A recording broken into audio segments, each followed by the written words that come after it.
Әзірбайжан мен Армения арасындағы Таулы Қарабақ үшін басталған соғысқа 20 күн болды. Осы 20 күнде Әзірбайжан Республикасы армян сепаратистерінің қанша елді мекенді азат етті. Сондай-ақ қазақ билігі мен ресми бұқаралық ақпарат құралдары бауырлас халықты ашық қолдамай Арменияға неге бүйрек бұрып отыр? Қазанның 15 күні Әзірбайжан армян басқыншыларынан тағы 6 ауылды азат етті. Бұл туралы аталған елдің президенті Ильхам Алиев өзінің Твиттердегі парақшасына жазды. Осының алдында ғана Әзірбайжан 8 ауылды өз бақылауына алған болатын. Яғни соңғы 2 күнде бауырлас халық 14 елді мекенді өз иелігіне қайтарып отыр. Жалпы Әзірбайжан соғыс басталған 27 қыркүйектен бастап 50-ге жуық елді мекенді азат еткен. Бұл деген сөз Әзірбайжанның қарулы күштері Армения әскеріне ойсырата соққы беріп жатқанын аңғартады. Түркітанушы Нұрғали Жүсіпбайдың айтуынша, Әзірбайжан әскери қуаты ішкі және сыртқы саяси стратегиясы мен аймақтың геосаяси ойыншысы екенін көрсеткен. Жебірейіл ауданы Таулы Қарабақты Иранмен жалғап тұрған территория болатын. Осы жағынан аудан геосаяси маңызға ие. Ал Иранда жалпы саны 20 миллион болатын Әзірбайжан халқы тұрады. Бұл бір. Екіншіден, Таулы Қарабақ ешкім мойындамаған жер болғандықтан, онда заңсыз әрекеттер жасау да өте қолайлы болды. Кей мәліметтер бойынша халықаралық террористер адам және адам органдарының саудасын, қару-жарақ пен есірткі тасымалын осы аймақта жүргізді. Сондықтан да Әзірбайжан бұл өңірді бақылауға алып, ондағы заңсыздыққа тыйым салу керек. Түркітанушының айтуынша, Армения Таулы Қарабақтан бөлек Әзірбайжан 7 ауданын басып алған. Жалпы Әзірбайжан өз жерінің 20%-нан айырылып отыр. Ал Біріккен Ұлттар ұйымының қаулысы бойынша Таулы Қарабақ Әзірбайжанның заңды жері болып саналады. Алайда, Армения басқыншылары 30 жылдан бері Әзірбайжанның заңды жерін қайтармай, халықаралық құқықты аяқ асты етіп отыр. Осы 30 жылдың ішінде 20 мыңнан астам Әзірбайжан азамат қаза тауып, миллионнан астам адам туған жерін тастап босып кеткен.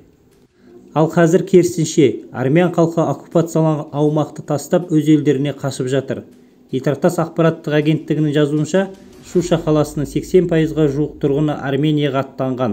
Бұл туралы жергілікті сепаратистік әкімшіліктің басшысы өз сұхбатында мәлімдеді. Негізі Шушада ұрыс қимылдар басталғанға дейін шамамен 5000 адам тұрған. Тұрғындардың негізгі бөлігі Арменияға көшірілді. Ал қалада қалған азаматтардың бірде-бірі зардап шеккен жоқ. Қауіп төнгенде олар баспанаға жасырынып үлгереді. Қазіргі уақытта қалада 20-30% ғана халық қалған. Негізінен олар орта жастағы адамдар. Ал әйелдер мен балалар көшіріліп, ер адамдар майданға аттанды. Біз Шушада қалғандарды барлық қажеттіліктермен қамтамасыз етуге тырысамыз. Қарапайым есепке жүгінсек, 5000 тұрғынның 20%-ы 1000 адам болады. Демек, Шуша қаласын 4000 адам тастап кетуге мәжбүр болған.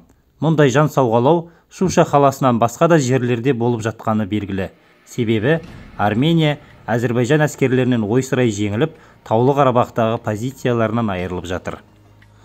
Осының арқасында Әзірбайжан қарулы күштері шамамен жалпы саны 50-ге жуық қала мен кент және ауылды азат етті.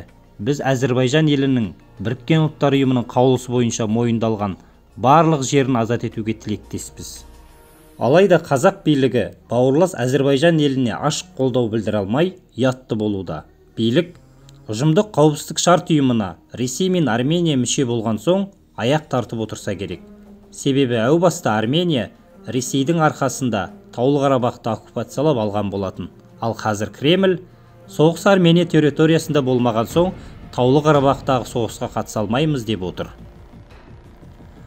Шын мәнісінде Ресей Түркия қарулы күштерінің ықпалынан қаймағатын секілді. Ердоған, егер Ресей соғысқа араласатын болса, бауырлас Әзірбайжанға әскери қолдау көрсетеміз деп ашық айтты. Ал Ресей Сирияда Байрақтар қаруынан қатты зардап шеккен болатын. Өкінішке қарай, қазақ билігі Ресейдің ықпалынан қаймығып, бауырлас Әзірбайжанға ашық қолдау білдіре алмай көмілжіп отыр. Сондай-ақ мемлекет бақылауында Хабар 24 телеарнасы секілді кейбір бұқаралық ақпарат құралдары Арменияға бүйрек бұратынын аңғартты. Бұл деген сөз, еліміздің ақпараттық қауіпсіздігін Ресей өз бақылауында ұстап отыр дегенді білдірсе керек. Ақпараттық сараптамалық бағыттағы Орда Лайф каналына жазылыңыз.